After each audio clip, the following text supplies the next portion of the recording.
Hello guys, lucky ഫാമിലിയുടെ പുതിയ വീട്ടിലേക്ക് എല്ലാവർക്കും സ്വാഗതം.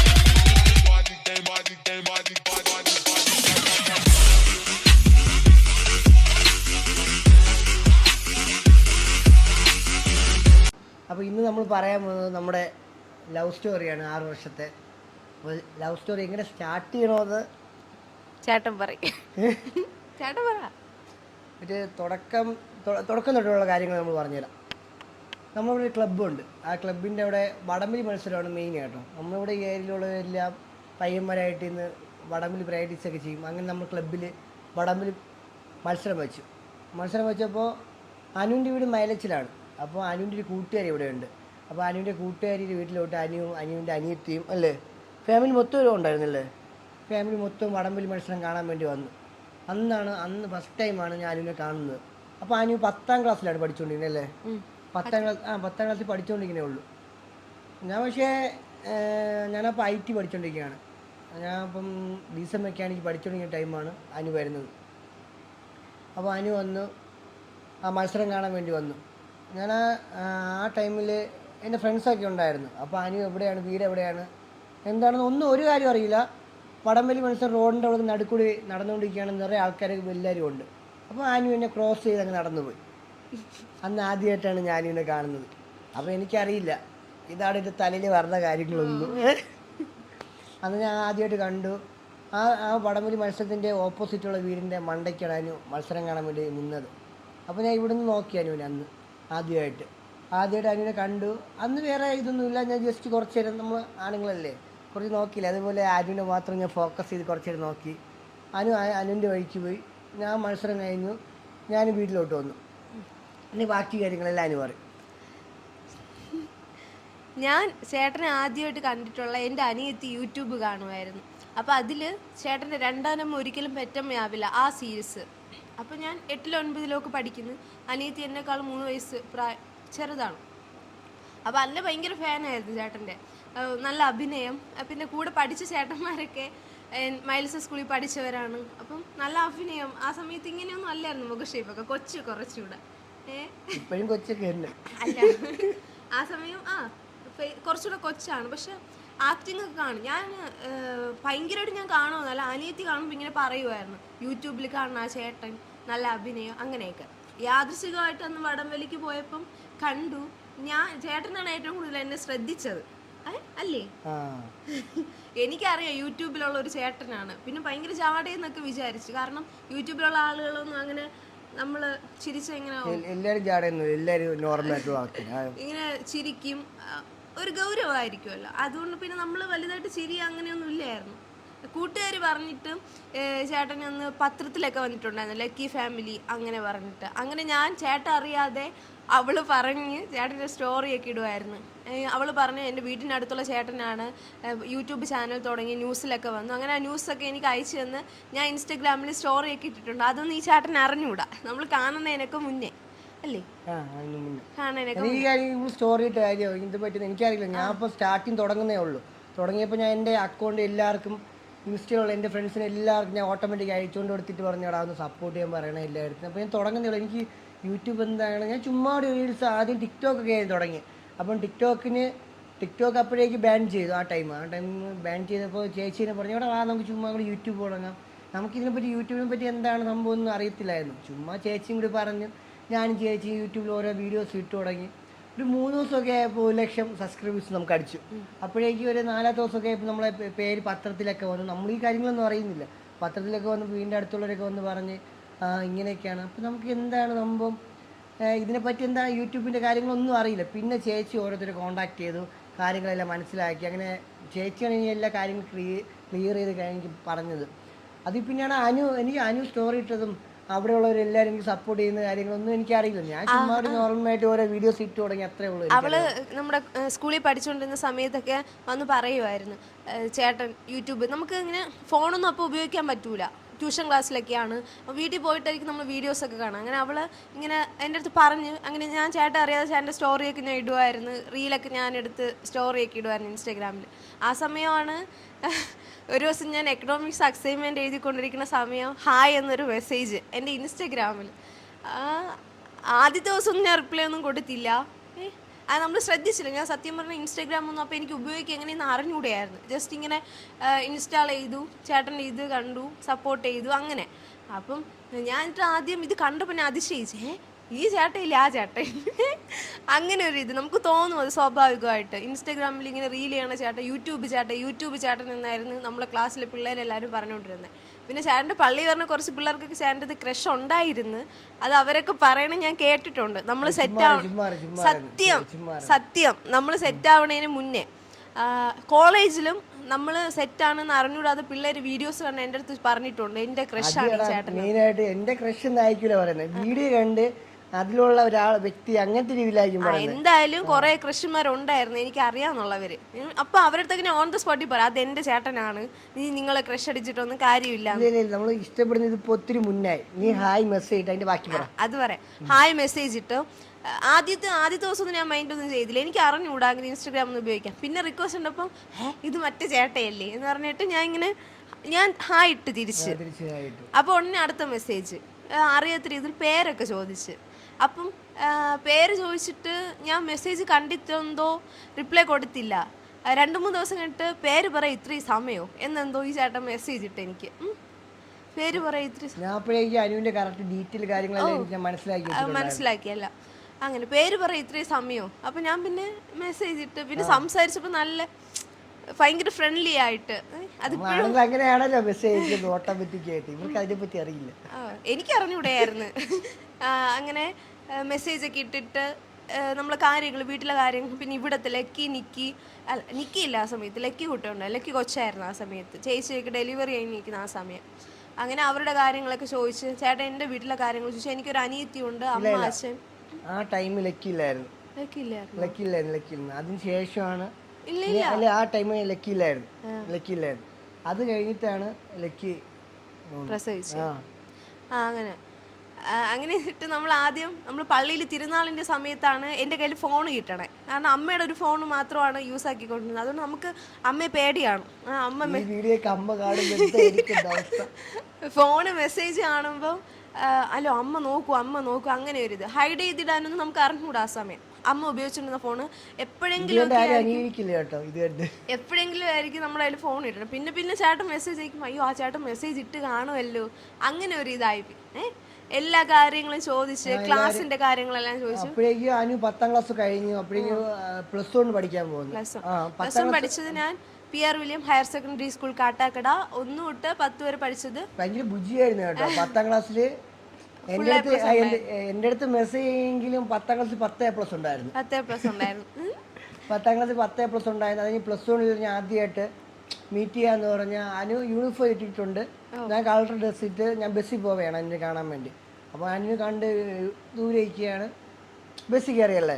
അനു ആ സീറ്റിൽ ഇരിക്കുകയാണ്, ഞാൻ ഫ്രണ്ടിൽ നിൽക്കുകയാണ്. നിന്നിട്ട് ഞാൻ അനുവിനെ കണ്ടു, ദൂരെ നിന്ന് കണ്ടു. അപ്പോൾ അനുവിന് ഭയങ്കര ടെൻഷൻ പറയില്ല. എനിക്ക് ടെൻഷൻ ഉണ്ടായിരുന്നു, കാരണം ആദ്യമായിട്ടാണ് ഞാൻ ഇപ്പൊ മാസ്ക് വെച്ചോണ്ടാണ്. കോവിഡ് ടൈം ആയിരുന്നു. അപ്പൊ ഞാൻ മാസ്ക് വെച്ചു, എല്ലാരും മാസ്ക് വെച്ചിട്ടുണ്ടായിരുന്നു. നമ്മൾ കണ്ണുകൊണ്ടായിരുന്നു ആക്ഷേപി സംസാരിക്കാൻ പറ്റില്ല. പിന്നെ കാണാൻ വന്നാലും കാട്ടാക്കട സ്റ്റാൻഡിൽ ഞാൻ ഇങ്ങ് നിൽക്കും, ചേട്ടൻ അങ്ങ് നിൽക്കും. ഫ്രണ്ട്സിനൊന്നും അറിഞ്ഞൂടെയായിരുന്നു നമ്മുടെ കാര്യം. നമ്മൾ അങ്ങനെ സീക്രട്ട് ആയിട്ടാണ് കൊണ്ടുവന്നിരുന്നത്. വേറെ ആർക്കും എനിക്ക് അങ്ങനെ എന്ന് പറഞ്ഞാൽ നമ്മളൊരു കാര്യം കൺഫേം ആയി വീട്ടിലെല്ലാം കറക്റ്റായിട്ട് പറഞ്ഞിട്ട് എനിക്ക് പബ്ലിക് ആക്കണം അങ്ങനെയൊക്കെ ഉണ്ടായിരുന്നു. കുറച്ച് ഇഷ്യൂസ് ഉണ്ടായിരുന്നു. അങ്ങനെ ആക്കി കഴിഞ്ഞാൽ മതി എന്നൊക്കെ ഉണ്ടായിരുന്നു. അല്ലാതെ ശരിയാവത്തില്ല. വെറുതെ എന്തിനാ ഇപ്പോൾ അവരുടെ ലൈഫായിരുന്നല്ലോ എൻ്റെ ലൈഫായിരുന്നല്ലോ വെറുതെ കളയുന്നതെന്ന് വിചാരിച്ചു ഞാൻ ആർക്കും അങ്ങനെ പറയത്തില്ലായിരുന്നു. എൻ്റെ ഒരു ഫ്രണ്ടിന് മാത്രം അറിയാമായിരുന്നു, അല്ല ഞാൻ വേറെ ആർക്കും പറഞ്ഞിട്ടില്ലായിരുന്നു.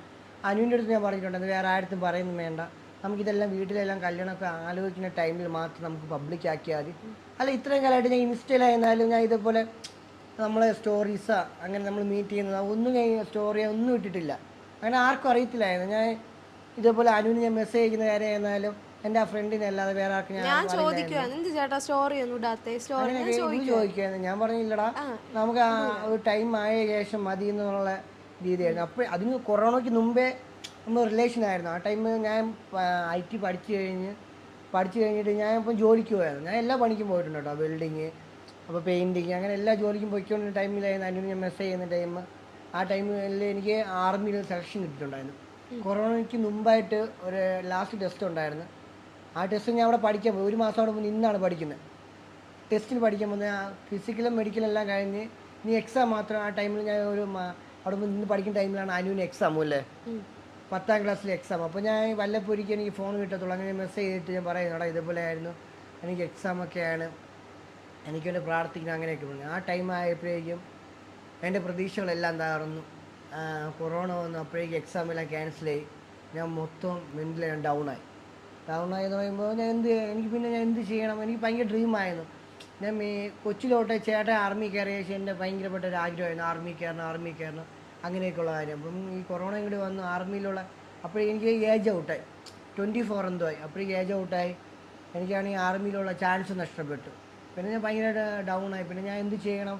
ഞാൻ ഡീസൽ മെക്കാനിക്കാണ് പഠിച്ചത്. പിന്നെ അതിൻ്റെ ആയിട്ടുള്ള വർക്ക്ഷോപ്പിലൊക്കെ അങ്ങനെ ജോലിക്ക് പോയിക്കൊണ്ടിരുന്നു. പിന്നെ അല്ലറ ചില്ല ജോലിക്കും എന്താ കൂലിപ്പണി പെയിൻറ്റിങ് പ്ലംബിങ് അങ്ങനെയൊക്കെയുള്ള ഇത്. പിന്നെ ടിക്ടോക്കൊക്കെ ടൈം ഉണ്ടായിരുന്നു. അങ്ങനെ ടൈം ഉണ്ടായിരുന്നു. ആദ്യമായിട്ട് എനിക്ക് ഫോൺ വാങ്ങി തന്നത് എൻ്റെ ചേട്ടനാണ് അങ്ങനെ ചെയ്യാനൊക്കെ. അങ്ങനെ ചെയ്തു. അത് പിന്നെ ടിക്ടോക്കും ബാൻ ചെയ്തു. ആ ടൈമൊക്കെ ഇപ്പോൾ ടിക്ടോക്ക് ബാൻ ചെയ്തു. അതും കളഞ്ഞു. അതും കഴിഞ്ഞ് പിന്നെ അല്ലാത്ത പണിക്ക് വെൽഡിങ് ഞാൻ ആദ്യം പിന്നെ വെൽഡിങ്ങാണ് പോയിക്കൊണ്ടിരുന്ന സമയത്ത് നമ്മൾ റിലേഷനായിരുന്നു. അപ്പോൾ അനു +1 എന്തോ പഠിച്ച് വൈകില്ലേ +1 പഠിക്കുന്നത്. ഞാൻ ഇപ്പോഴും പറയുന്നോടാ അനു എടാ എൻ്റെ കാര്യം കൺഫേം അല്ല. ഞാനൊരു സ്റ്റേബിൾ ആയില്ല. ഞാൻ ചുമ്മാ എനിക്ക് യൂട്യൂബിൻ്റെ കാര്യങ്ങൾ എന്തൊക്കെയാണ് അതിൻ്റെ ഒന്ന് വരുമാനം കിട്ടുമോ ഇൻകം കിട്ടുമോ പിന്നെ മോണിറ്റൈസേഷൻ അങ്ങനെയുള്ള കാര്യങ്ങൾ സബ്സ്ക്രൈബ്സ് എന്തൊക്കെയാണ് അതിനെപ്പറ്റി എനിക്കൊന്നും അറിയില്ല. നമ്മളെ ഈ ഏരിയയിലാണ് അങ്ങനെ ആരുമില്ല. അപ്പോൾ നമുക്ക് ഇതിനെപ്പറ്റിയൊന്നും അറിയില്ല. ഞാൻ എൻ്റെ വീഡിയോ ഒക്കെ എടുത്തിട്ട് ഞാൻ എൻ്റെ ഫ്രണ്ട്സിൻ്റെ ഇടയിൽ പോകുമ്പോഴേ എന്നെ കളിയൊക്കെ മാത്രമേ ഉണ്ടായിരുന്നുള്ളൂ. പിന്നെ എൻ്റെ ഒരു കൂട്ടുകാരെ മാത്രം എനിക്ക് ഭയങ്കര സപ്പോർട്ടായിരുന്നു കേട്ടോ. അത് എനിക്ക് ഇപ്പോഴും പറയാൻ പറ്റില്ല. അല്ല പറഞ്ഞില്ലെങ്കിൽ ഭയങ്കര വിഷമമായിട്ട് അശ്വൻ എൻ്റെ തുടക്കം തൊട്ട് ഇപ്പോഴും വരായിരുന്നാലും എനിക്ക് ഭയങ്കര സപ്പോർട്ട് അശ്വനായിരുന്നു വീഡിയോ എടുക്കുന്നത്. ഇതേപോലെ വീഡിയോ ചെയ്തില്ലെങ്കിൽ എൻ്റെ ചേട്ടനെ പോലെ വിളിച്ചു പറഞ്ഞ് എടാ നീ എന്ത് വീഡിയോ ചെയ്യാത്തടാ നീ ചെയ്യും ഓരോ കണ്ടൻറ്റിനനുസരിച്ച് മാറ്റി ചെയ്യും. അപ്പോഴോട്ടുള്ള ഇത് ഇപ്പോഴും ഉണ്ടാവേ എല്ലാത്തിനും. എൻ്റെ വീഡിയോസൊക്കെ കാണുന്നവർക്ക് അറിയാം. കൊച്ചിലുള്ള വീഡിയോസൊക്കെ കാണുന്നവർക്ക് അറിയാം. അവൻ ഭയങ്കര സപ്പോർട്ടായിരുന്നു. വീഡിയോസ് എനിക്ക് എടുത്തു തരാനായിരുന്നാലും ഓരോ കാര്യങ്ങൾ പറഞ്ഞു തരാനായിരുന്നാലും ഭയങ്കര സപ്പോർട്ടായിരുന്നു. അത് കഴിഞ്ഞാൽ ജോലിയൊക്കെ ചെയ്തുകൊണ്ട് ടൈമിലാണ് യൂട്യൂബിൻ്റെ. പിന്നെ ഞാനാണെങ്കിൽ ഓരോ വീഡിയോസൊക്കെ കണ്ട് യൂട്യൂബ്സിൻ്റെ ഓരോ വീഡിയോസ് കണ്ട് വെറൈറ്റി ആയിട്ട് കാര്യങ്ങൾ ചെയ്യാൻ തുടങ്ങി. അപ്പോൾ അനുവിൻ്റെ ആയിട്ടുള്ള കോൺടാക്റ്റ് ഉണ്ടായിരുന്നു. പക്ഷെ ഞാൻ ഭയങ്കരമായിട്ട് കോൺടാക്ട് ചെയ്തില്ലല്ലേ. എന്റെ കയ്യിൽ ഫോണില്ല അങ്ങനെ എപ്പോഴും വിളിക്കാനും സംസാരിക്കാനും. അപ്പോൾ അനു പഠിക്കുന്ന ഇതിലായിരുന്നു +1 രാവിലെ 7 മണിക്ക് ഞാൻ ട്യൂഷന് പോകും. അവിടെ നേരെ സ്കൂള് വരുമ്പോൾ 6 മണി. അപ്പോൾ എനിക്കൊരു വിചാരം ഉണ്ടായിരുന്നു എനിക്ക് കുറച്ചും കൂടി ഒന്ന് സ്റ്റേബിളായിട്ട് കുറച്ചും കൂടി റീച്ച് ആവണം. ഞാൻ ഭയങ്കര റീച്ച് എന്നല്ല ഞാൻ പറയുന്നത്. കുറച്ചും കൂടി റീച്ച് ആയിട്ട് അങ്ങനെ ആവണം എന്നൊക്കെ ഒരു ആഗ്രഹം ഉണ്ടായിരുന്നു. പിന്നെ ഞാൻ അവളോട് പറഞ്ഞിട്ടുണ്ട് എടാ ഞാനൊരു സ്വന്തമായിട്ട് ഒരു വീടൊക്കെ വച്ച ശേഷം നിൻ്റെ വീട്ടിലൊന്ന് ചോദിക്കാം നിൻ്റെ കാര്യം ചോദിക്കാം അങ്ങനെയൊക്കെയുള്ള കുറച്ച് കാര്യങ്ങളൊക്കെ ഉണ്ടായിരുന്നു.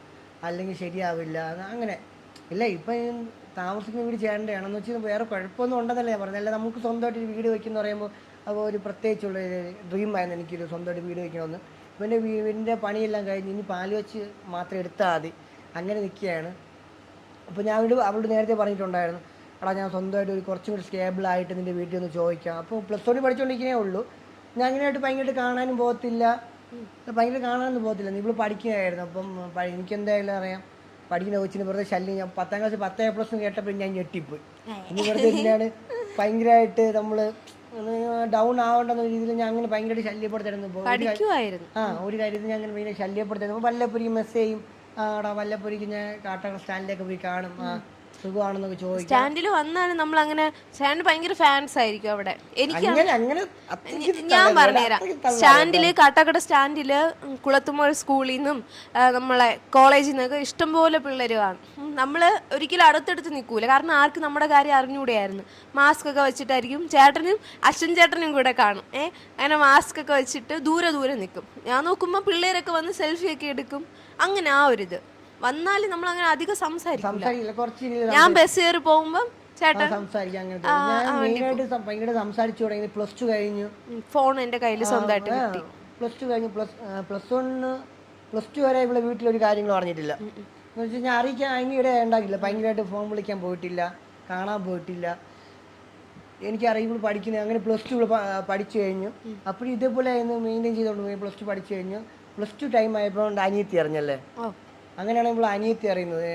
അത് നമ്മൾ ഒരു വീഡിയോ കോൾ ചെയ്ത് അവക്കറിയാം യൂട്യൂബിലുള്ള ചേട്ടനാണ്. വീഡിയോ കോൾ ചെയ്തപ്പോൾ എന്റെ ഫേസ് ഉണ്ട്. അപ്പൊ അവിടെ ഞെട്ടിപ്പോയി ഈ ചേട്ടൻ എങ്ങനെ അറിയാം. അപ്പൊ അങ്ങനെയാണ് റിലേഷൻ ആണെന്നൊക്കെ പറഞ്ഞ് അപ്പോഴും ഞാൻ പറയണില്ല, എനിക്കില്ല അതെന്റെ ഫ്രണ്ട് എനിക്ക് പള്ളിയിലെ കാര്യങ്ങളൊക്കെ എഡിറ്റ് ചെയ്ത് തരുന്ന ചേട്ടനായിരുന്നു. KC വൈമിനൊക്കെ ഉണ്ടായിരുന്നു. അപ്പം ഇല്ല അതെന്റെ ഫ്രണ്ടാണ്, വേറെ രൂപതയിലുള്ളതാണ് KC വൈമിന്റെ. അങ്ങനെയൊക്കെ പറയും. നമ്മൾ ക്രിസ്ത്യാനികളാണ്, രണ്ടുപേരും ക്രിസ്ത്യാനികളാണ്. എല്ലാവരും ചോദിക്കുന്നുണ്ട് ഹിന്ദുക്കളാണ്. ഇല്ല, അനുവും ക്രിസ്ത്യാനിയാണ്, ഞാൻ ക്രിസ്ത്യാനി. നമ്മൾ രണ്ടും ഒരേ കാസ്റ്റുമാണ്, ഒരേ പള്ളി ഇതുമാണ്. ഞാൻ സീറോ മലബാറും ലാറ്റിൻ കാത്തലിക്കാരും, അത്ര വ്യത്യാസമേ ഉള്ളൂ. പിന്നെ അനുവപ്പരേക്ക് ഞാൻ ഭയങ്കര അങ്ങനെ അനിയത്തി അറിഞ്ഞു. പിന്നെ വേറെ ഇതും ഭയങ്കരമായിട്ട് ഞാൻ ശല്യപ്പെടുത്താൻ അങ്ങനത്തെ രീതിയിലൊന്നും പോയിട്ടൊന്നുമില്ല. പിന്നെ പ്ലസ് ടു കഴിഞ്ഞപ്പോഴും +6 വാങ്ങി. +2 അനിയന് 6 ഉണ്ടായിരുന്നു. അങ്ങനെ 6 വാങ്ങി. അത് കഴിഞ്ഞ് ഡിഗ്രിക്ക് പോയി. അപ്പോൾ എന്നോട് ചോദിച്ചു അടുത്ത ചേട്ടാ എങ്ങനെ ഇന്ന്. അപ്പോൾ ഞാൻ ഇവിടെ നിനക്ക് ഏതാണ് പഠിക്കാൻ പറ്റും. ഞാൻ ഇത് ഇത്ര ദിവസമായിട്ട് വേറെ ഒന്നും അവളത് പറഞ്ഞിട്ടില്ല. ഇവിടെ അപ്പം മോഡേൺ ഒന്നും ഇല്ലായിരുന്നു. എനിക്ക് കുറച്ച് മോഡേൺ ആക്കണമെന്നൊക്കെ ഭയങ്കര താല്പര്യം ഉണ്ടായിരുന്നു. പിന്നെ ഞാൻ ഡിഗ്രി പഠിക്കാൻ പോയി. കോളേജിൻ്റെ കാര്യങ്ങളൊക്കെ പറഞ്ഞു കൊടുക്കും. ഞാൻ ഡിഗ്രി ചേട്ടൻ്റെ ചോദിച്ചു. അപ്പോൾ വഴുതക്കാട് വുമൻസ് കോളേജാണ്. കുറച്ച് കോളേജൊക്കെ എനിക്ക് അങ്ങനെ അറിഞ്ഞൂടാ പുറം ഇതുമായിട്ട്. ചേട്ടൻ വന്നതിന് ശേഷം തന്നെ ഡ്രസ്സിന്റെ കാര്യമായിരുന്നാലും ബാക്കി ഫുഡ് എന്നെ എല്ലായിടത്തും കൊണ്ടുപോയതും. ഞാൻ എന്നോട് ചോദിച്ചു ഇവിടെ കൊള്ളാം. ഞാൻ നോക്കിയപ്പോൾ പിന്നെ റിസ്ക് എടുക്കാൻ എനിക്ക് വയ്യായിരുന്നു. ഞാൻ പറഞ്ഞു വഴുതക്കാട് വുമൻസ് മാത്രമുള്ള കോളേജ് കൊള്ളാടാ, സൂപ്പർ കോളേജ് എന്ന് പറഞ്ഞാൽ ചുമ്മാ ഇവിടെ തള്ളി വിട്ട്.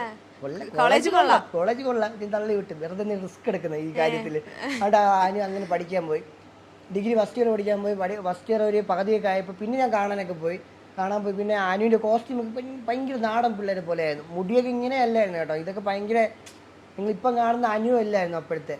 അപ്പോൾ എനിക്ക് കുറച്ച് മോഡേണൊക്കെ ഭയങ്കര ആഗ്രഹമാണ്, മോഡേണായിട്ട് നടക്കുന്ന ഗേൾസിനെ. അതൊക്കെ ഞാൻ എനിക്ക് പിന്നെ ഞാൻ അനുവിന് വേറെ കോസ്റ്റ്യൂം ഡ്രസ്സ് എന്ന് പറയാം, ഷർട്ട് പാൻറ് ഇതെല്ലാം വേറെ ഇപ്പോഴത്തെ പോലത്തെ ബാഗി അങ്ങനത്തെ രീതിയിലെല്ലാം വാങ്ങിക്കൊടുത്തു. പിന്നെ വീട്ടിലൊക്കെ ഭയങ്കര സീനാണ്. അതിന് പറഞ്ഞ ഫ്രണ്ട്സിന്റെ ഡ്രസ്സൊക്കെ ആണെന്നൊക്കെ അങ്ങനെ അഡ്ജസ്റ്റ് ചെയ്ത്. സീൻ എന്ന് പറഞ്ഞാൽ അമ്മയ്ക്ക് വെച്ചാൽ എനിക്ക് തോന്നുന്നത് നേരത്തെ നമ്മുടെ കാര്യം അറിയാമെന്നാണ് തോന്നുന്നത്. ഒരു ദിവസം രാത്രി ഇങ്ങനെ ചേട്ടൻ വർക്കൊക്കെ കഴിഞ്ഞ് എഡിറ്റൊക്കെ കഴിയുമ്പോൾ ഒരു 12-11:45 ആ സമയം ഞാൻ അമ്മയുടെ ഫോൺ എടുത്തിട്ട്, എൻ്റെ ഫോൺ ഇങ്ങനെ എടുത്തിട്ട് പഠിക്കാറുണ്ടെന്ന്. നമ്മൾ സാധാരണ നമുക്ക് ഈ എക്കണോമിക്സിൽ കുറേ പ്രോജക്റ്റ് അതൊക്കെ കാണുമായിരുന്നു. അതൊക്കെ എഴുതിയിട്ട് ഇങ്ങനെ ഒരു 11-12 മണിയാവും മിക്ക ദിവസം കിടക്കാനായിട്ട്. ആ സമയത്ത് ചേട്ടൻ ഇങ്ങനെ വിളിച്ച്, അപ്പം ഞാൻ ഇങ്ങനെ വീഡിയോ കോൾ ഹെഡ്സെറ്റൊക്കെ വെച്ച് ഇങ്ങനെ വന്നപ്പോൾ അമ്മ എന്തോന്ന് ആരെന്ന് ചോദിച്ച് ഫോൺ എടുത്ത് ഓരേറി.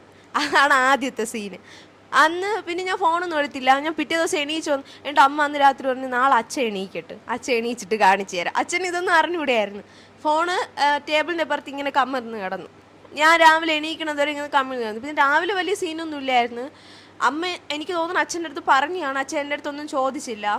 പിന്നെ അച്ഛൻ ചേട്ടനെ പറ്റി അന്വേഷിച്ചെന്ന് തോന്നുന്നു നന്നായിട്ട്, ഇന്നടുത്തുള്ള പയ്യനാണ് അങ്ങനെയൊക്കെ. അപ്പോഴും നമ്മൾ എനിക്ക് ഈ കാര്യങ്ങൾ അനുവിൻ്റെ അച്ഛൻ എല്ലായിടത്തും പോയി അനുവിൻ്റെ അച്ഛനും അപ്പച്ചനും കൂടെ അന്വേഷിച്ചു. എല്ലായിടത്തും എൻ്റെ വീടിൻ്റെ അടുത്തും എൻ്റെ ഏരിയയിൽ എല്ലായിടത്തും വന്ന് അന്വേഷിച്ചു എന്നെ പറ്റി എല്ലാ കാര്യങ്ങളും. അപ്പോൾ ഞാൻ വീട് പണി തുടങ്ങി. ആ ടൈമിൽ ഞാൻ വീട് പണി തുടങ്ങി അല്ലേ, വീട് പണി തുടങ്ങി 2ാമത്തെ നിലയൊക്കെ ഒന്ന് സെറ്റാക്കി. അതും കഴിഞ്ഞിട്ട് അനു സെക്കൻഡ് ഇയർ ആകുമ്പോൾ വീട്ടിൽ പോയി ചോദിക്കണമെന്നായിരുന്നു എൻ്റെ പ്ലാൻ. അപ്പോൾ ഈ വീട് പണിയൊക്കെ എല്ലാം കൺഫേം ആവും, മൊത്തം ഒരു ഏകദേശം തീരുമെന്ന് വിചാരിച്ചത്. അങ്ങനെ ഇതൊക്കെ ആയപ്പോൾ ഉണ്ട്. അതിന് മുന്നേ വീട്ടിൽ അനുവിൻ്റെ വീട്ടിൽ ഞാൻ അറിഞ്ഞു. അനുവിൻ്റെ വീട്ടിൽ എല്ലാ കാര്യങ്ങളും അറിഞ്ഞു. ഇപ്പം അനുവിനെ വീട്ടുകാരെല്ലാം ഭയങ്കരമായിട്ട് എന്തോ പറഞ്ഞെന്ന് പറഞ്ഞ് അനുവിൻ്റെ ആര് വീട്ടിൽ പോയെന്ന് വലിയച്ഛൻ്റെ വീട്ടിൽ പോയി നിന്നിട്ട് എന്നെ ഫോൺ വിളിച്ച് പറഞ്ഞു, ചേട്ടാ ഇതുപോലെയാണ് ചേട്ടാ എൻ്റെ വീട്ടിലൊക്കെ അറിഞ്ഞ് എനിക്കൊരു പോലീസ് ചേട്ടാ കല്യാണം ആലോചിച്ച് വരുന്നുണ്ട്, എൻ്റെ വീട്ടിലെല്ലാം കൺഫേം. ഞാൻ പറഞ്ഞുതരാം. അത് വീട്ടുകാർ പറഞ്ഞെന്ന് പറഞ്ഞാൽ ഇത് അവർക്ക് ആരാണ് എവിടെയുള്ള ആളാണ് എൻ്റെ വാ കൊണ്ട് അവർക്ക് കേൾക്കണം. അപ്പോൾ എനിക്ക് പേടിയുണ്ട്. അപ്പച്ചനൊക്കെ ഞാൻ ഇതുവരെ അങ്ങനെ ലൈൻ എന്ന് പറഞ്ഞാൽ വീട്ടുകാർ പിടിച്ച് അങ്ങനെയൊന്നും ഇതുവരെ നടന്നിട്ടില്ല എൻ്റെ ഇതിൽ. അപ്പോൾ അവരുടെ മനസ്സിൽ കാണും എൻ്റെ മോൾ അങ്ങനെയൊന്നും പോവില്ല, ലൈൻ അടിക്കുന്ന കുറ്റമൊന്നും നമുക്ക് ഇതുവരെ തോന്നിയിട്ടില്ല. നല്ല പാർട്ട്ണറിനെയാണ് കണ്ടുപിടിക്കണമെങ്കിൽ ലൈഫ് സൂപ്പറാണ് എന്നേ നമുക്കിതുള്ളൂ. അതുകൊണ്ട് വീട്ടുകാർ കണ്ടുപിടിക്കുന്നത് തെറ്റൊന്നുമല്ല കേട്ടോ. എല്ലാവർക്കും എല്ലാവരും സ്നേഹിച്ച് കിട്ടണമെന്നല്ല, വീട്ടുകാരെ കണ്ടുപിടിക്കുന്നതും കറക്റ്റ് കാര്യങ്ങളാണ് എല്ലാ കാര്യങ്ങളും. നമ്മളെ മനസ്സിന് ഇഷ്ടപ്പെട്ട ആള് അങ്ങനെ ഒരു ഇത്. അപ്പം എനിക്ക് പറയാനായിട്ടൊരു പേടിയുണ്ടായിരുന്നു. അപ്പച്ചൻ്റെ അടുത്തേക്ക് അമ്മ പറഞ്ഞെന്ന് തോന്നണു, ഇങ്ങനെ ഈ ഒരു ഏജ് കഴിയുമ്പോൾ നമുക്ക് കല്യാണ ആലോചനകളൊക്കെ വരും. ആ സമയത്ത് ഇങ്ങനെ അപ്പച്ചൻ വീട്ടിൽ വന്ന് അപ്പോൾ ഞാൻ നേരെ എനിക്കറിയാം എന്തെങ്കിലുമൊക്കെ ഉടായ്പകളൊക്കെ ഒപ്പിക്കും. അപ്പച്ചനെന്ന് പറഞ്ഞാൽ ഇത്തിരി നമ്മളെങ്ങനെ കറക്കി കുത്തി പണ്ടത്തെ ആളുകളല്ലേ, കുറച്ച് ക്വസ്റ്റ്യൻസ് ഒക്കെ ചോദിക്കും. അതുകൊണ്ട് ഞാൻ നേരെ വലിയമ്മയുടെ വീട്ടിൽ പോയി. ഉറിയക്കോടാണ് വലിയമ്മയുടെ വീട്. അന്ന് രാത്രി എന്നെ വിളിച്ചിട്ട് പറഞ്ഞ് അച്ഛനൊക്കെ തിങ്കളാഴ്ച രാവിലെ വരും, വൈകുന്നേരം ഒരു പെണ്ണ് കാണലുണ്ട് നമ്മളെ വലിയുളപ്പുറം ആ ഭാഗത്ത് നിന്നുള്ള ഏതൊരു ചേട്ടനാണ് പേരൊക്കെ ഉണ്ടാക്കി പറഞ്ഞു, വിൽഫ്രഡാ അങ്ങനെ എന്തൊക്കെ പേരപ്പച്ച ഉണ്ടാക്കി പറഞ്ഞു. ഓ ഇത് കേട്ടപ്പം അപ്പച്ചനൊക്കെ അന്ന് മലപ്പുറത്ത് നിന്ന് വരെയും ചെയ്തു. ഞാൻ വിചാരിച്ച സത്യമായിരിക്കും എന്ന് പറഞ്ഞു. അതിന്റെ ബാക്കി കാര്യം ഞാൻ പറഞ്ഞത്, എന്നെ വിളിച്ച് രാത്രിയൊക്കെ ആയപ്പോ ഭയങ്കര കരച്ചില്ല. എനിക്കാണ് ഞാൻ എന്ത് ചെയ്യാം, എനിക്കാണെങ്കിൽ ഭയങ്കര ടെൻഷൻ. വേറൊന്നുമില്ല, എൻ്റെ ചേച്ചിക്ക് പറയാം, ചേച്ചിക്ക് വേറൊന്നുമില്ല, ഞാൻ വേറൊന്നും ചെയ്തില്ല.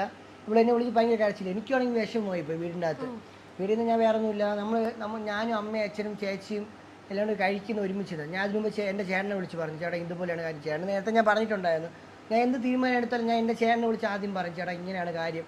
അപ്പം ചേട്ടൻ പറഞ്ഞു, നീ കുഴപ്പമൊന്നുമില്ല കിച്ചു, നീ അമ്മയെടുത്ത് അച്ഛനടുത്ത് പറ, നമുക്ക് പറഞ്ഞത് വഴിയിൽ വെച്ച് കാണാം എന്താണെങ്കിലും എന്ന് പറഞ്ഞു. ഞാൻ വേറൊന്നുമില്ല, നമ്മൾ കഴിക്കാതിരുന്നപ്പോൾ ഞാൻ അമ്മയെടുത്തല്ല ആദ്യം പറഞ്ഞു.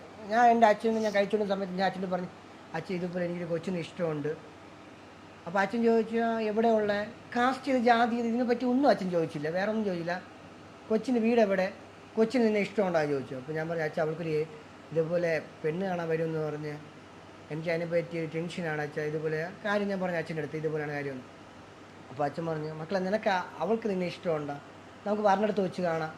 അപ്പോൾ അമ്മ പറഞ്ഞു അവൾക്ക് ഇഷ്ടമുണ്ടെങ്കിൽ നമുക്ക് ചോദിക്കാന്ന് പറഞ്ഞിട്ട് അമ്മ അച്ഛനോട് പറഞ്ഞ് അച്ഛന് വഴക്ക് പറഞ്ഞു വീട്ടിൽ മിണ്ടായിരിക്കും നിങ്ങൾ ഇങ്ങനെ പറയണേ എന്നൊക്കെ ചോദിച്ച് അച്ഛനെ വഴക്ക് പറഞ്ഞു. എന്നിട്ട് അച്ഛനോട് പറഞ്ഞ് നമുക്ക് വിളിച്ച് ചോദിക്കാം എന്താണ് കാര്യം. എന്നിട്ട് ഞാൻ അമ്മയോട് പറഞ്ഞ അമ്മ ഇതുപോലെ ഒന്ന് പറയണം എന്ന് പറഞ്ഞു. അപ്പം എനിക്ക് ടെൻഷൻ എന്ന് പറയുമ്പോൾ എനിക്ക് വേറെ ജോലിയില്ലല്ലോ, ഞാൻ യൂട്യൂബർ എന്നുള്ള ഇത് മാത്രമല്ലേ ഉള്ളൂ. അതങ്ങനെയാണ് പോയി ഒരു വീട്ടിൽ ചെന്ന് ചോദിക്കുന്നത്, അങ്ങനെയൊക്കെയുള്ള മനസ്സിൽ എൻ്റെ ഇതുണ്ട്.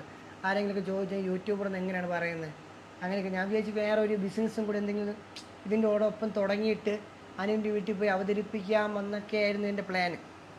അപ്പോഴേക്കും അനുവിൻ്റെ വീട്ടിൽ ഇങ്ങനെ എന്നുള്ള ഇത് ഇവൾ പറഞ്ഞപ്പോൾ ഞാനൊന്ന് ടെൻഷൻ അടിച്ച് പേടിച്ചു. പിന്നെ ഞാൻ അച്ഛനോട് പറഞ്ഞു, അച്ഛൻ പറഞ്ഞു വേറെ കുഴപ്പമൊന്നുമില്ല. രാവിലെ ആയപ്പോൾ ഉണ്ട് അനുവിൻ്റെ അമ്മയുടെ നമ്പറും അച്ഛൻ്റെ നമ്പറും ഞാൻ എടുത്ത് അച്ഛന് കൊടുത്തു. അന്ന് രാവിലെ ഒരു കാര്യം നടന്നു. അന്ന് രാവിലെ ഞാൻ കോളേജിൽ പോകാൻ വേണ്ടി ഇങ്ങനെ റെഡിയായി നിന്നപ്പം എനിക്ക് പറയണം, എങ്ങനെയെങ്കിലും അച്ഛൻ്റെ അടുത്ത് ഈ കാര്യം പറയണം, എനിക്ക് ഇന്ന ചേട്ടന് ഇഷ്ടമാണെന്ന്. അതിന് മുന്നേ ഇവരെല്ലാവരും എല്ലാ കാര്യങ്ങളും അറിഞ്ഞ് അങ്ങനെ കാപ്പി പിടിക്കാൻ സമയത്ത് രാവിലെ ഇങ്ങനെ പുട്ടായിരുന്നു, പുട്ടും പപ്പടവും ഞാൻ എടുത്ത് ഒരു ഏത്തപ്പഴം എടുത്തുകൊണ്ട് അച്ഛൻ വന്ന് ഇങ്ങനെ പഴം ഇങ്ങനെ തോളിച്ചപ്പോൾ ഞാൻ അച്ഛാ ഇങ്ങനെ ഒരു വിളി അച്ഛനെ വിളിച്ചു. അപ്പോൾ അച്ഛൻ എന്ത് പറ, ഞാൻ ഒന്നുമില്ല ഇങ്ങനെ പറഞ്ഞു. എന്നിട്ട് വീണ്ടും പറ എന്തോ കാര്യമുണ്ടല്ലോ. ഞാൻ പറഞ്ഞ് കിച്ചേട്ടൻ്റെ അമ്മ വിളിച്ചിരുന്നു അന്ന് രാവിലെ. ഇല്ല അതുകൂടി പറഞ്ഞിട്ട് നീ ബാക്കിയായിരുന്നു. ഞാൻ രാവിലെ ഞാൻ അമ്മയോട് പറഞ്ഞിട്ടുണ്ടായിരുന്നു. അമ്മ വിളിച്ചു ഇതുപോലെ സംസാരിച്ചു. അമ്മ വിളിച്ച് അനുവിൻ്റെ വീട്ടിൽ സംസാരിച്ചു, അനുവിൻ്റെ അച്ഛൻ്റെ അടുത്ത് അനുവിൻ്റെ അച്ഛനും എൻ്റെ അടുത്ത് സംസാരിച്ചു. ഞാൻ അറിയണില്ല അമ്മയൊക്കെ വിളിച്ച കാര്യം. അമ്മയും അച്ഛനും വിളിച്ച് കറക്റ്റ് കാര്യങ്ങളെല്ലാം സംസാരിച്ച് ഇതുപോലെയാണ് കാര്യം എന്നൊക്കെ പറഞ്ഞു. അപ്പോൾ അവർ പറഞ്ഞാൽ നോക്കാം കൺഫേം പറഞ്ഞില്ല, നോക്കാം എങ്ങനെയൊക്കെയാണെന്ന് നോക്കാം എന്ന് പറഞ്ഞിട്ട് അനുവിനെ അടുത്ത് അനു പറഞ്ഞു തരും. അമ്മ എന്നെ രാവിലെ വിളിച്ചിട്ടുണ്ടായിരുന്നു, മക്കളെ പറഞ്ഞായിരുന്നു ആ വീട്ടിൽ. ഞാൻ പറഞ്ഞു ഇല്ല അമ്മ എനിക്ക് അങ്ങനെ പറയേണ്ട ആ ഒരു ധൈര്യമൊന്നും ഇല്ല. അപ്പം മക്കൾ എന്തേലും പറഞ്ഞാലേ കിച്ചു വീട്ടിൽ പറഞ്ഞു ഇന്നലെ അച്ഛന് വന്ന് ചോദിക്കണമെങ്കിൽ മക്കൾ കൂടെ പറയണം. നമ്മൾ വന്ന് ചോദിച്ചാൽ ഒന്നാതെ നീ പഠിക്കണ ഒച്ചല്ലേ, വീട്ടുകാരെങ്ങനെ റിയാക്ട് ചെയ്യുമെന്നൊന്നും അറിഞ്ഞുകൂടാന്ന് അമ്മ ഇങ്ങനെ പറഞ്ഞു. അപ്പം അന്ന് രാവിലെ ഞാൻ എന്തെങ്കിലും പറഞ്ഞാലും ഇനി ചേട്ടനായിരുന്നാലും ഇവിടെ അമ്മയ്ക്ക് എന്നാലും എന്തെങ്കിലും ചെയ്യാൻ പറ്റുള്ളൂ. അപ്പം ഞാൻ ഇങ്ങനെ പറഞ്ഞു അച്ഛാ കിച്ചു ചേട്ടൻ അമ്മ വിളിച്ചിരുന്നു. അപ്പം അച്ഛൻ ആര്, അപ്പം ഞാൻ പറഞ്ഞു കിച്ചു ചേട്ടൻ. ഒന്നും മിണ്ടിയില്ല. പിന്നെ എന്നെ സ്കൂളിൽ കൊണ്ടുവിടാനായിട്ട് ഒറ്റശേഖരമംഗലം ജംഗ്ഷൻ അവിടെ എത്തിയപ്പം അച്ഛൻ ചോദിച്ചു എന്തോന്ന് പറഞ്ഞേ. ഞാൻ പറഞ്ഞു ഇങ്ങനെ ചേട്ടൻ ഇങ്ങനെ വന്ന ആലോചന എനിക്ക് അറിയാം ചേട്ടൻ എനിക്ക് നല്ല ഇഷ്ടമാണ് ഇങ്ങനെ പറഞ്ഞു. ഞാൻ ഒരു അടി കിട്ടുമെന്നൊക്കെ പ്രതീക്ഷിച്ചു, പക്ഷെ അച്ഛൻ എന്തോ നേരത്തെ എല്ലാം അവർ അറിഞ്ഞു. അങ്ങനെ ഒരു എനിക്ക് ഇത്രയും കാലം പരിചയപ്പെട്ടില്ല, ഇവിടെ അച്ഛൻ ഭയങ്കര കൂളാണ് കേട്ടോ. നമുക്ക് എന്ത് കാര്യമാണെങ്കിലും നമുക്ക് ഒരു നമ്മളൊരു ഫ്രണ്ട്സ് ഇല്ലേ, ഫ്രണ്ട്സിനെ പോലെയാണ് ഇവിടെ അച്ഛൻ നമ്മൾ പെരുമാറുന്നതും. എൻ്റെ കൂട്ടുകാരുടെ അടുത്തൊക്കെ ഇവിടെ അച്ഛനൊക്കെ ഭയങ്കര കളി കടിക്കും, ഭയങ്കര കമ്പനിയൊക്കെയാണ്, ഭയങ്കര കമ്പനിയാണ്. എനിക്ക് അച്ഛൻ ഭയങ്കര ഇഷ്ടമാണ്. പിന്നെ ഇതുവരെ ഇങ്ങനെയൊന്നും ഇല്ലാത്തതുകൊണ്ട് എങ്ങനെ പറയണമെന്നൊന്നും എനിക്ക് അറിഞ്ഞൂടായിരുന്നു. പിന്നെ എവിടെ നോക്ക് ധൈര്യം വന്ന് പറഞ്ഞു. പിന്നെ ബാക്കിയുള്ള കാര്യങ്ങളെല്ലാം പെട്ടെന്നായിരുന്നു. ഇതുപോലെ നമ്മൾ അപ്പച്ചനൊക്കെ വിളിച്ചു, എൻ്റെ അച്ഛനൊക്കെ വിളിച്ചു, ഇതുപോലെ കാര്യങ്ങൾ പറഞ്ഞു. പിന്നെ അവർ വീട്ടിൽ നിന്ന് ഒരു തീയതി പറഞ്ഞ് ഇവിടെ വന്നു. പിന്നെ നമ്മൾ പെണ്ണ് കാണാൻ പോയി. പിന്നെ എൻഗേജ്മെന്റ് ചേട്ടാ അപ്പോൾ ലീവിന് വന്നത്. അപ്പോൾ അത് എൻഗേജ്മെന്റ് പെട്ടെന്ന് നടക്കാന്ന്. ഇതിൻ്റെ ഇടയ്ക്ക് സന്ദീപ് ഏട്ടൻ എന്നെ വിളിച്ചിരുന്നു. സന്ദീപ് ഏട്ടൻ വിളിച്ചിട്ട് നീ ഒന്നും പേടിക്കണ്ട, ചേട്ടൻ ഉണ്ടെങ്കിൽ ചേട്ടൻ നിങ്ങളെ കല്യാണം നടത്തിയിരിക്കും. എനിക്ക് ഭയങ്കരമായിട്ട് ധൈര്യം തന്ന സന്ദീപ് ഏട്ടനെ. ചേട്ടൻ ഇടയ്ക്ക് വിളിച്ചിരുന്നു നമ്മളെ കാര്യം വീട്ടിൽ പറഞ്ഞ സമയത്ത്. ചേട്ടൻ എല്ലാം ചേച്ചി അങ്ങനെ ഭയങ്കര സപ്പോർട്ടായിരുന്നു. വേറെ ഒന്നും ഇല്ല, അവിടെ അവള് കൂടെ വയ്ക്കുമെങ്കിൽ നമ്മളെല്ലാവരും കൂടെ വയ്ക്കും, നീ പേടിക്കൊന്നും വേണ്ട. അങ്ങനെ ഏറ്റവും അവസാനം നമ്മള് അനുവിൻ്റെ കാര്യങ്ങളെല്ലാം സമ്മതിച്ചു. അങ്ങനെ അനുവിൻ്റെ അച്ഛനെ വിളിച്ച് ഞാൻ സംസാരിച്ച്, അമ്മയും വിളിച്ച് സംസാരിച്ച് എല്ലാ കാര്യങ്ങളും പറഞ്ഞ് പറഞ്ഞിട്ട് ഇതുപോലെ ഒരു തീയതി നിശ്ചയിച്ചു. അപ്പോൾ അനു പഠിക്കുന്ന കൊച്ചാണെന്ന് അവൾ അമ്മയച്ഛന് എപ്പോഴും പറയും, അവിടെ അവൾക്ക് ജോലി വാങ്ങിച്ചു കൊടുക്കണം അങ്ങനെയാണെന്ന്. പിന്നെ വേറെ നോക്കിയില്ല. എൻഗേജ്മെൻറ്റ് കഴിഞ്ഞിട്ട് 1 വർഷം. ഇപ്പോൾ അനു തേർഡ് ഇയർ ഇപ്പോൾ കഴിയും. തേർഡ് ഇയർ കഴിഞ്ഞിട്ട് കല്യാണം 1 വർഷം കഴിഞ്ഞിട്ട് പഠിത്തം കഴിഞ്ഞിട്ട് കല്യാണം മതി ഞാൻ അപ്പോഴും പറഞ്ഞിട്ടുണ്ടായിരുന്നു. അങ്ങനെ അങ്ങനെ 1 വർഷം കഴിഞ്ഞ്. പക്ഷെ കല്യാണം നമ്മൾ നേരത്തെ ഞാൻ പഠിച്ചു കഴിഞ്ഞില്ല. അത് കാര്യം അച്ഛന് വയ്യ, അച്ഛന് ഒരു ഡയാലിസിസ് ചെയ്തോണ്ടിരിക്കും. പിന്നെ ഭയങ്കര നമ്മൾ ഡൗൺ ആയിപ്പോയി ടൈം എന്ന് പറയുമ്പോൾ നമ്മൾ വീഡിയോ സീരീസ് ഒക്കെ ചെയ്തിട്ട് കൺമണി എന്ന് പറയുന്ന സീരീസ് നമ്മൾ ഒരു 4 പാർട്ട് എന്തോ 4 പാർട്ട് എടുത്ത് തുടങ്ങിയപ്പോഴേക്കും ഇപ്പം അച്ഛന് നേരത്തെ പ്രോബ്ലം ഉണ്ടായിരുന്നു. നമ്മൾ ഇത്ര ക്രിട്ടിക്കൽ ആകുമെന്ന് നമ്മൾ വിചാരിച്ചില്ല. അനുവിൻ്റെ അച്ഛൻ്റെ കിഡ്നി 2 ഫെയിലിയറായി. അങ്ങനെ പിന്നെ മൊത്തം ഹോസ്പിറ്റലായിരുന്നു. അപ്പം ഞാനായിരുന്നു ഡയാലിസിസ് വേണം. അനുവിൻ്റെ വീട്ടിലായിരുന്നു, എൻ്റെ വീട്ടിലായിരുന്നു മൊത്തം അനുവിൻ്റെ അച്ഛൻ ഹോസ്പിറ്റൽ മൊത്തം. പിന്നെ ഹോസ്പിറ്റലായിരുന്നു, മൊത്തം ഒരു ഹോസ്പിറ്റലായിരുന്നു. അന്ന് നമ്മൾ അനുവിൻ്റെ അച്ഛനെ അഡ്മിറ്റ് ആക്കാൻ പോകുന്നത് അന്ന് ഞാൻ അനു അമ്മ അനുവിൻ്റെ അനിയത്തി അച്ഛൻ ഇത്രയും പേരായിട്ട് നമ്മൾ ഹോസ്പിറ്റലിൽ പോയി ഇതുപോലെ അഡ്മിറ്റ് ആക്കണമെന്ന് പറഞ്ഞ് കാര്യം എന്നെ വിളിച്ചു പറഞ്ഞു. ഇതുപോലെ ഡോക്ടർ എന്നെ വിളിച്ചു പറഞ്ഞ് ഇതുപോലെ കാര്യങ്ങളാണെന്ന്, ക്രിട്ടിക്കലാണെന്ന് പറഞ്ഞു. അന്ന് അഡ്മിറ്റ് ചെയ്തു. അന്നല്ലേ അന്ന് അഡ്മിറ്റ് ചെയ്ത്. പിന്നെയാണ് ഒരാഴ്ച കഴിഞ്ഞപ്പോൾ പറഞ്ഞു ഇതുപോലെ കിഡ്നി 2 ഫെയിലിയർ ആണെന്ന് പറഞ്ഞ്. പിന്നെ കുഴപ്പമില്ല. പിന്നെ ഡയാലിസിസ് ഇപ്പം നമുക്ക് അച്ഛന് ക്രിയാറ്റിൻ്റെ അളവ് 10 ഒക്കെ കഴിഞ്ഞു. നമ്മളെ ബോഡിയിൽ സാധാരണ 0.1 അങ്ങനെയൊക്കെയാണ്. അപ്പോൾ അതുകൊണ്ട് ഇനി ഡയാലിസിസേ ഒരു മാർഗമുള്ളൂ. അങ്ങനെ ഡയാലിസിസ് തുടങ്ങി. അപ്പോഴും കൂടെ ഉണ്ടാകുന്ന ചേട്ടൻ തന്നെ ആദ്യമൊക്കെ. നമ്മള് ഒരു സീരീസ് എടുത്തോണ്ടിരുന്ന സമയത്താണ് ഈ കാര്യം അറിഞ്ഞത്. ഭയങ്കര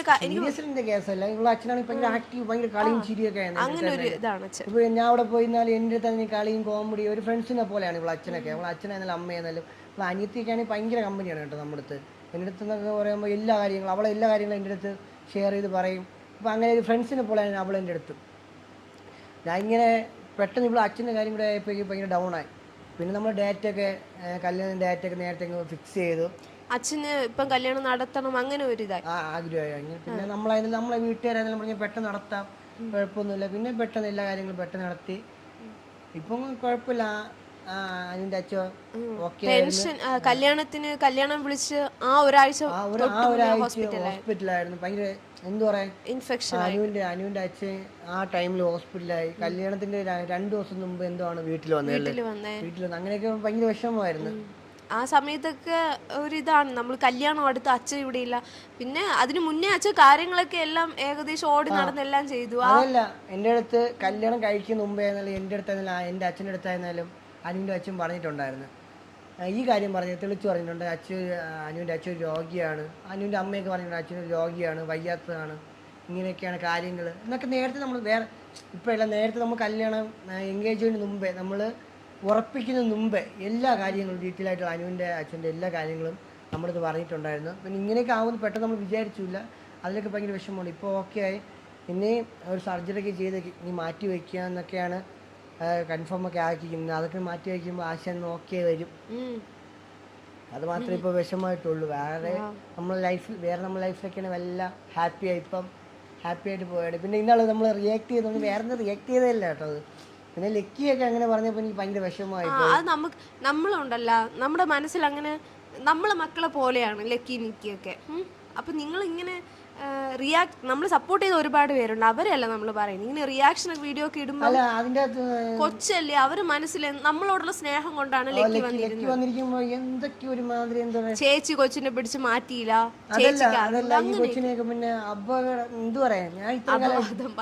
അബോധം മാത്രല്ല ആ ഒരു ഈ കൊച്ചിന് എന്ത് പറയാം, ഞാൻ ക്ലിയർ ആയിട്ട് പറയുന്നില്ല. ഒരുമാതിരി അനാവശ്യ രീതിയിലൊക്കെയാണ് പറയുന്നത്. അതൊക്കെ കേട്ടപ്പോൾ എനിക്ക് ഭയങ്കരമായിട്ട് ഫീലായി. ഞാൻ ലക്കിയൊക്കെ അങ്ങനെയാണ് കൊച്ചിലോട്ട് ഞാൻ തോളിലൊക്കെ എടുത്തോണ്ട് നടക്കുന്ന കൊച്ചിനെ. അത് എൻ്റെ കൊച്ചി തന്നെ. നമ്മളെ കൊച്ചിനെ ഇങ്ങനെ പറയുമ്പോൾ എനിക്കാണ് പെട്ടെന്നാണ് ഫീലായി. പിന്നെ അനുവിൻ്റെ ഫാമിലി ആയിരുന്നാലും എനിക്ക് ഭയങ്കര ഫാമിലി. അതുകൊണ്ടാണ് നമ്മൾ അങ്ങനെ ഒരു വീഡിയോ ഇട്ടത് തന്നെ മെയിനായിട്ട്. അല്ല വേറെ ആരെയും കുറ്റപ്പെടുത്തിക്കൊണ്ടൊന്നുമല്ല. റിയലായിട്ട് എല്ലാവർക്കും ഇതിനെപ്പറ്റി അറിയില്ല. നമ്മൾ പ്രേമിച്ചെല്ലാം കഴിച്ചു. അതുകൊണ്ടാണ് ഒരു ലവ് സ്റ്റോറി എടുത്തിടാന്ന് തന്നെ നമ്മൾ മെയിനായിട്ട് പറഞ്ഞത് തന്നെ അല്ലേ. എല്ലാവരും മെയിനായിട്ട് ചോദിച്ചത് കാസ്റ്റ് ചെയ്തെന്ന്. ഞാൻ ക്രിസ്ത്യനാണ്. പിന്നെ ചന്ദനം ഇടണത് എനിക്ക് ഭയങ്കര ഇഷ്ടമാണ്, ചന്ദനമൊക്കെ ഇടാൻ. അതുകൊണ്ട് ചേട്ടനൊന്നും പറയൂല. എൻ്റെ ഇഷ്ടം ചന്ദനമൊക്കെ ഇട്ടാണ്. ചന്ദ്രൻ എന്താണ് ഇപ്പൊ ഹിന്ദു ആണെങ്കിൽ എന്താണ്, അല്ലെങ്കിൽ മുസ്ലിം ആണ് എന്താണ് ജാതി മതത്തിൽ ഒന്നുമില്ല. നമ്മൾ ജീവിക്കുന്ന പോലെ എന്ത് കാര്യത്തിലായാലും നമ്മൾ ജീവിക്കുന്ന പോലെ ആയിരിക്കും. ജാതി മതം അങ്ങനെയൊന്നും ഒരു ഇതുമില്ല. എൻ്റെ ചേട്ടനാണ് എൻ്റെ ചേച്ചി കേട്ടോ, എൻ്റെ ചേച്ചി ഹിന്ദുവാണ്, എൻ്റെ ചേട്ടൻ ക്രിസ്ത്യാനിയാണ് എന്ന് വെച്ചാൽ ചേച്ചിയെ എല്ലാ ദിവസവും പള്ളി ഓരോരുത്തരും ഇഷ്ടമാണ്. ചേച്ചി പള്ളിയിൽ പോകുന്ന പള്ളി വരും, ക്ഷേത്രത്തിൽ പോകണമെങ്കിൽ ക്ഷേത്രത്തിൽ പോകും. അത് ഓരോരുത്തരും ഇഷ്ടമാണ്, വ്യക്തിപരമായ ഇഷ്ടമാണ്. അല്ലെങ്കിൽ ആർക്കും ഞാൻ ഇവിടുത്തെ ഭയങ്കരമായിട്ട് നിർബന്ധിച്ച് പറയുന്നില്ല, എന്ത് കാര്യം ഓരോരോ ഇഷ്ടമാണ്. നമ്മൾ ആരെയാണ് ആരാധിക്കുന്നത്, ആരെയാണ് ഇഷ്ടപ്പെടുന്നത്, അതൊക്കെ ഓരോരുത്തർ വ്യക്തിപരമായ ഇഷ്ടമാണ്. പിന്നെ വീട്ടിലുള്ളവരെയൊക്കെ പറയുമ്പോൾ ഒരുമാതിരി നമുക്ക് ഫീലാകും. അതുകൊണ്ടാണ് ഞാൻ അന്ന് റിയാക്ട് ചെയ്ത് അതിന് ഇത് പറയാൻ പറഞ്ഞത് തന്നെ. വേറെ ഒന്നുമില്ല, ഇത്രയാണ് നമ്മൾ ലവ് സ്റ്റോറി തന്നെ. ഇതിന്റെ ഇടയ്ക്ക് വേറെ കുറേ കാര്യങ്ങളൊക്കെ ഉണ്ട്. അപ്പോൾ നമ്മൾ ഇനി അടുത്തൊരു വീഡിയോയും കൂടി ചെയ്യുന്നതായിരിക്കും. അതിന് എല്ലാ കാര്യങ്ങളും ഒരു ആസ്മി ക്വസ്റ്റ്യൻ ഇടുന്നതായിരിക്കും അല്ലേ. അപ്പോൾ അതിൻ്റെ അകത്ത് നിങ്ങൾക്ക് എന്താണ് ചോദിക്കാതെയാണ്. അപ്പോൾ അതിൻ്റെ അകത്ത് എല്ലാ കാര്യങ്ങളും കൺഫേം ആയിട്ട് പറയാം. ഇതാണ് നമ്മൾ കൊച്ചു ലവ് സ്റ്റോറിയാണ്, വേറെ ഒന്നുമില്ല. നമ്മളൊരു ഒരു 5.5 വർഷത്തെ, ഇപ്പോൾ ഒരു 6 വർഷമാകുമ്പോൾ അങ്ങനത്തെ ചെറിയൊരു ലവ് സ്റ്റോറിയാണ്. 6 വർഷത്തെ പ്രണയമാണ് നമ്മൾ ഇത്രയൊക്കെ ഉള്ളൂ. അല്ല വലിയതായിട്ട് നമ്മൾ ആടുത്തും സ്ട്രഗിൾ ചെയ്യണമെന്ന് എനിക്ക് പോകാണ്ട് അവസരം വന്നില്ല. എല്ലാ കാര്യങ്ങളും സ്മൂത്തായിട്ട് നടന്നു. നിങ്ങൾക്ക് ഈ വീഡിയോ ഇഷ്ടപ്പെട്ടെങ്കിൽ ലൈക്ക് ചെയ്യുക, ഷെയർ ചെയ്യുക, സബ്സ്ക്രൈബ് ചെയ്യുക. മറ്റൊരു വീഡിയോ വരുന്നതായിരിക്കും. ബൈ.